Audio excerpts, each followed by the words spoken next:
sama orang-orang sini. Pupuh di sini ya. Bukan kepupu di sini, kamu orang Islam. Kalau kamu apa agamanya apa? Buddha. Kalau saya Hindu Buddha gimana? Enak nggak? Ya, Wah, masa nggak apa-apa. Kamu yang ngomong yang benar. benar. Bapak silakan. Ngomong yang benar. Saya baik-baik dan tadi dulu. Kesini pasti. Cuma saya Kalau minta maaf yang di sini.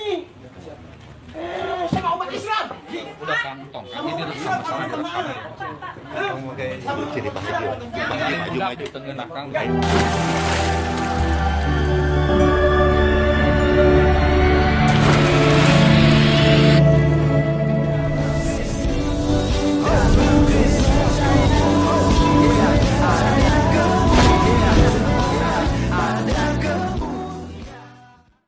Ada yang merasa ternista lagi ya? Yuk, kita simak ini sampai selesai. Mana ulin kalau negerinya kayak Eropa, jadi otak siap kabuka. Sia gaul jeung Sunda deui, gaul jeung Islam deui, gaul jeung Kristen, jeung agama lain, otak sia kabuka, jadi teu fanatik. Ieu ulangan deui. Teu ceuleungan maca Quran sia teu make otak. Ini ku bangsa sia ku sagama jeung sia. Ulah ditawa batur juga aing dita ngadengekeun Quran sia. Aing teu percaya ka Quran sia. Eta mah Quran sia mah kitab suci sia. Kitab suci aingnya Tripitaka lain Quran nya teu sia. Iya, sepertinya engkoh ini berbicara dalam bahasa Sunda. Maneh ulin ka luar negeri, nya ka Eropa. Sia gaul jeung Sunda deui, gaul jeung Islam deui, gaul jeung nu Kristen, jadi otak sia teh kabuka, teu fanatik teuing. Pulangan ya. Artinya, kamu main ke luar negeri ya ke Eropa. Kamu gaulnya sama Sunda lagi, sama Islam lagi. Gaul sama yang Kristen, jadi otak kamu terbuka, nggak fanatik. Nih kembaliannya, sambil menyodorkan uang 100.000. Cecelewengan maca Quran, sia tu make otak. Dengeken ku bangsa sia, ku anu saagama jeung sia. Ulah titah batur jika aing ngadengeken Quran sia. Aing teu percaya ke Quran sia, eta mah Quran sia. Kitab suci aing mah Tripitaka. Artinya, seenaknya baca Quran, kamu nggak pakai otak. Dengarkan oleh bangsa kamu yang seagama dengan kamu. Jangan menyuruh orang lain seperti saya dengerin Quran kamu. Saya tak percaya Quran kamu. Kitab suci saya Tripitaka. Wow, berani sekali ya si engkoh ini ngomong begitu ke umat yang gampang marah. Yuk kita lihat apa yang selanjutnya terjadi. Ini harus betul. Nanti seminggu dikontrol lagi ya. Takutnya hari ini nggak ada, besok ada lagi. Makanya tiap hari terkadang 1 minggu sekali dikontrol. Masih ada nggak? Kalau ada, ya berarti ini minyak tanah. Minyak bensin yang nyerobak. Dibawa dengan bisa kalau ini ya pergi dibawa dulu proses dulu ada proses Usia yang di tengah-tengah kan apa berbagai-bagainya mau beres ada di PRW mau kami ada di PRW saya menunggu Setia Bagerna orang pribumi. toleransi apa dia Islam apa Itu mangga jaga pisan. si korun PRW kita mau banyak orangnya tapi ketika sudah itu banyak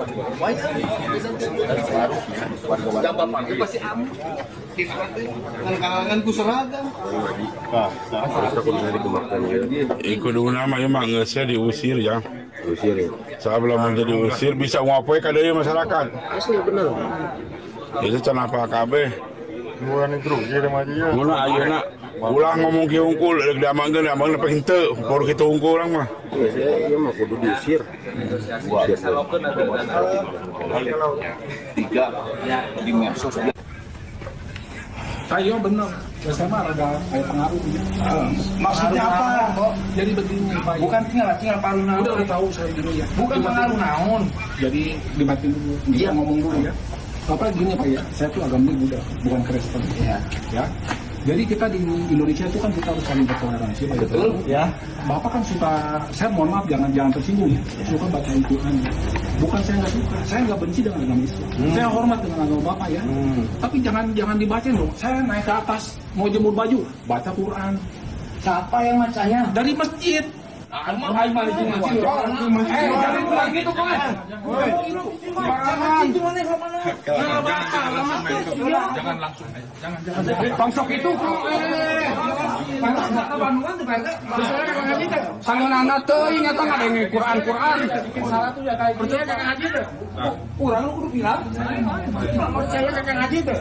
Dia kan argumennya seperti gitu. Kayak orang susah argumennya. Bukan jelekin. Jadi sebenarnya bawa eta juga mate. Eta percaya kakek ngaji. Oke, teman-teman sekalian, itulah video yang kita sudah saksikan bersama dan kalian melihat di sini sangat memprihatinkan sekali ya. Jadi seorang yang separuh baya ini jelas ya mengatakan bahwa dia terganggu dengan suara azan yang cukup keras ya. Jadi tentu mengganggu telinganya, bahkan mungkin ketika dia juga dalam waktu bersama dia sembahyang atau apapun lah itu. Ya apalagi kalau dia di dalam keadaan sakit kawan-kawan.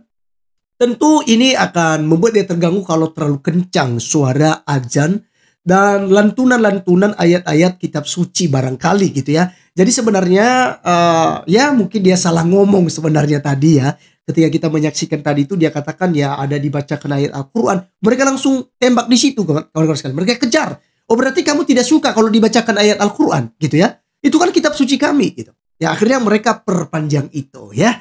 Jadi teman-teman sekalian ini sangat menjadikan sekali kawan-kawan. Karena memang sebenarnya kalau bicara tentang TOA ini kan sudah viral sebenarnya. Kementerian Agama juga yang lama ya. Sebelumnya sudah menyampaikan hal itu. Bahkan ya mereka juga murka itu. Mereka demo berjilid-jilid itu teman-teman sekalian. Mereka mengkritisi ya Kementerian Agama waktu itu karena mengatur suara TOA masjid ya. Jadi teman-teman sekalian kita lihat bahwa hal ini ya bukan pertama kali terjadi. Ini berulang-ulang. Bahkan ada umat Islam sendiri yang kemudian juga marah-marah sampai masuk ke dalam masjid. Sampai ya pokoknya berkelahi dalam masjid karena suara TOA. Ya.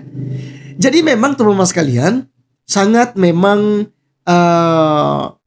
ya secara pribadi ya yang tentu saja non-Islam ketika dalam keadaan sakit ya saya bisa pahami kawan-kawan. Ya bagi non-Islam ya. Saya bisa pahami mungkin mereka lagi sakit gigi atau mungkin lagi ya demam ya kan. Lagi capek dan segala macam. Lalu tiba-tiba sedang istirahat itu ada suara yang besar barangkali teman-teman. Sehingga itu membuat mereka tidak bisa beristirahat dengan baik. Ya. Dan ini bukan hanya kalangan orang non-Islam, tapi juga orang-orang Islam sendiri seperti saya katakan tadi teman-teman. Mengalami juga hal yang sama. Jadi seharusnya hal ini tidak perlu dipersoalkan dengan panjang lebar sampai memukul ya kan, sampai dorong dan segala macam teman-teman sekalian. Ini sangat prihatin sekali ya. Makanya teman-teman sekalian, Edis TV selalu mengatakan bahwa umat Islam ini mengkritik agama lain, memprotes agama lain itu paling bebas. Sebebas-bebasnya. Tapi jika Islam yang dibahas, dikoreksi, wah itu mereka marah kawan-kawan. Dan itu real. Dalam dunia apologet ini juga real sekali. Apologet Kristen itu dilaporkan ya kan, dihukum seberat-beratnya. Tapi bagaimana dengan mereka yang tiap hari di dalam masjid, di dalam pengajian-pengajian mereka yang dibahas apa? Kristen ya. Kitab suci kita teman-teman sekalian. Seperti Ustaz Makainama, Juma, Unirifa, Nandar, ya kan? Bahkan tuduhan-tuduhan yang tidak berdasar pun mereka lontarkan kepada agama lain. Tapi mereka aman-aman saja kawan-kawan. Dilaporkan ke polisi pun waduh. Mau bertahun-tahun baru bisa diproses. Kalau diproses kawan-kawan.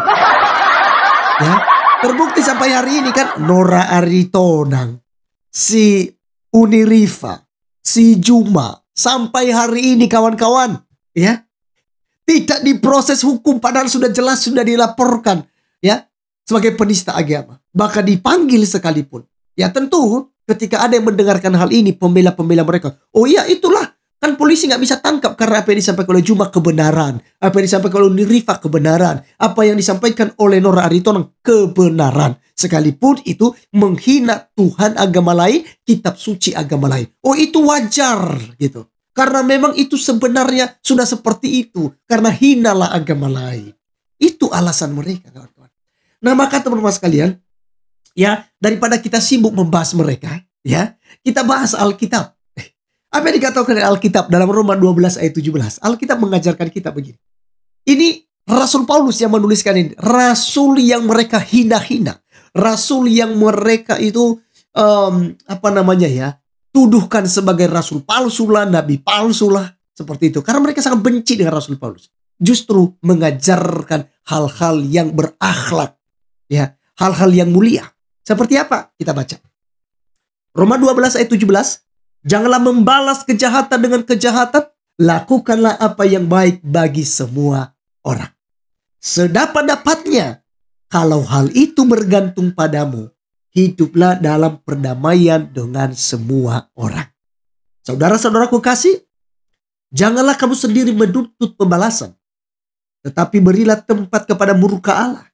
Sebab ada tertulis, pembalasan itu adalah hakku, akulah yang akan menuntut pembalasan, firman Tuhan. Tetapi jika seterumu lapar, berilah dia makan, jika ia haus, berilah dia minum. Dengan berbuat demikian, kamu menumpukan bara api di atas kepalanya.